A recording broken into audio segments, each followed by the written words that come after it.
This video is about analog Vectrex games, but let's start from the beginning. Back in 1972, Ralph Baer's brown box was marketed by Magnavox as a home unit called the Magnavox Odyssey. Allowed you to play TV tennis for two and lots of varieties. About the same time, Nolan Bushnell of Atari released Pong in the arcades. The instructions were avoid missing ball for a high score. And after that, followed a slew of home Pong games from 1975 onward. They all featured a potentiometer. And a potentiometer varies resistance over a certain degree of motion, and this potentiometer has a range of motion about 270 degrees. It's 1 mega ohm potentiometer. That potentiometer is featured inside the 2600 Paddle. It came out in 1977. Again, 270 degrees of motion and a fire button.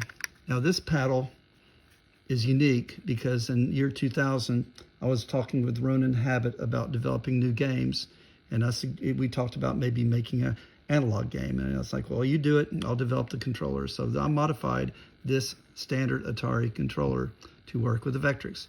And this is horizontal deflection when I turn left and right, and this is button 4. So let me show you how this works. So let's bring this over here, plug it into the Vectrex, which is currently running the test function. We get this lined up just right.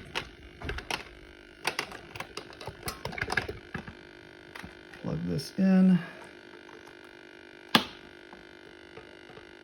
And let me show you how this works. So you can see just really smooth deflection as I turn the paddle very slowly from right to left and backwards. And there's button 4. Let me show you how the Vectrex paddles, the Vectrex controller works on board. Vectrex controller has a joystick with two potentiometers mounted 90 degrees from each other. And this is an example of a self-centering analog joystick. Now, this controller is unique. This is a early IBM compatible joystick. It has springs to allow it to self-center, but you can release the springs. And let me show you, I can just deflect that to upper right. This is really buggy Vectrex, so I apologize. So you can just see I can just move this very slowly in all directions and achieve that deflection. And this is button 2. And this is back here is button 3 and button 4. But let's play some games using the Vectrex Paddle. Let's get this started. Turn this off and bring up Spike's Water Balloons by John Donzilla.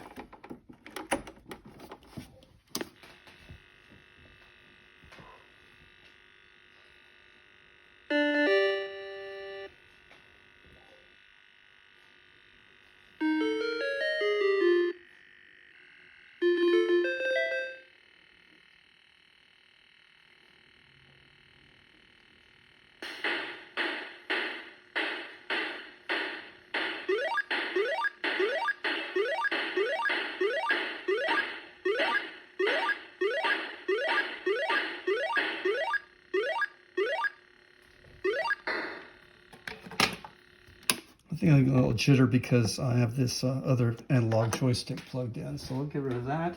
Let's bring up Ronan's games, Vectrex and Vaboom.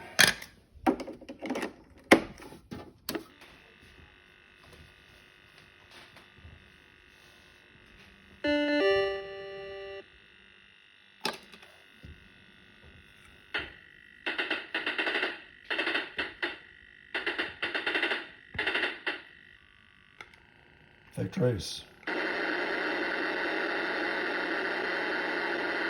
Use the red button to accelerate. Button 4. Just so easy. So much fun to play with the Vectrex Paddle. It just makes it so smooth.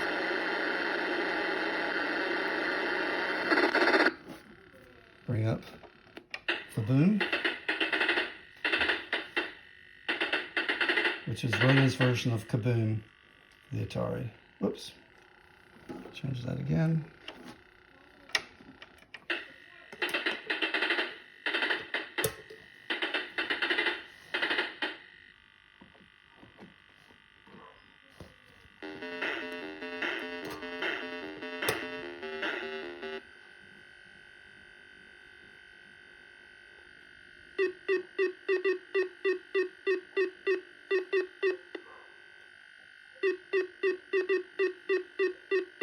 Just a lot of fun.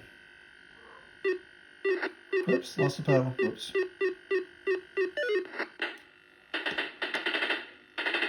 Fast forward to 2014, 2016 with Binary Star Software's Christmas card.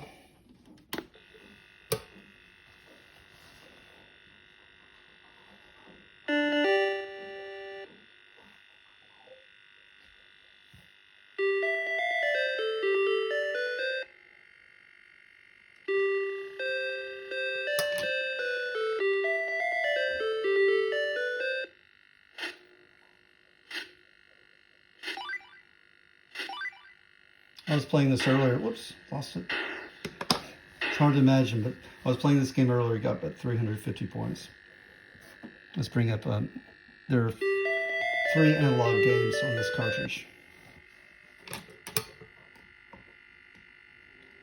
Space Tree is not one of them.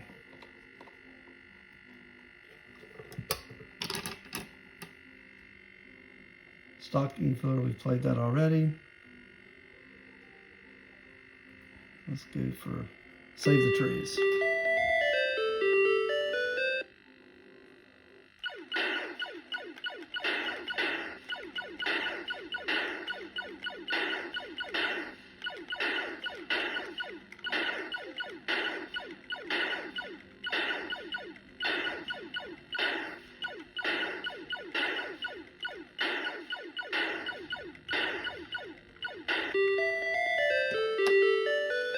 Check out the last game.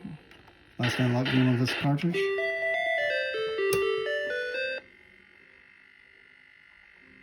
Parcel Panic.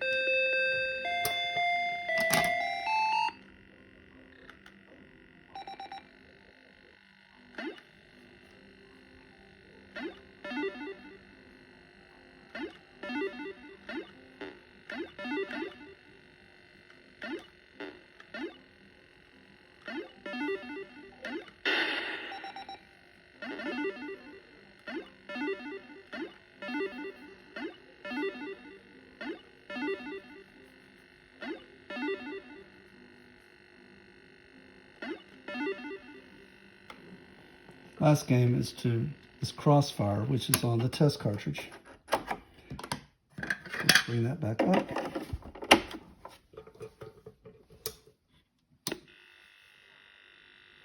Of the original Vectrex releases, Hyperchase is an analog game also, the only one.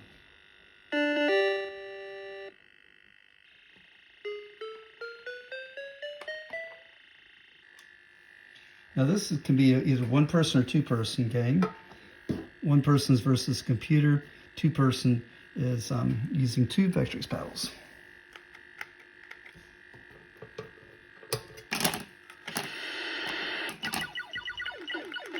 I'm the lower player and I'm using my Vectrex paddle to aim that guy back up there.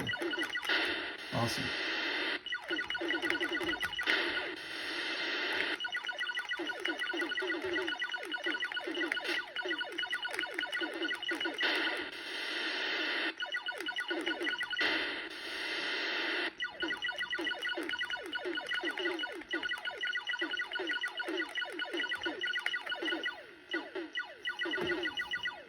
And turn that off.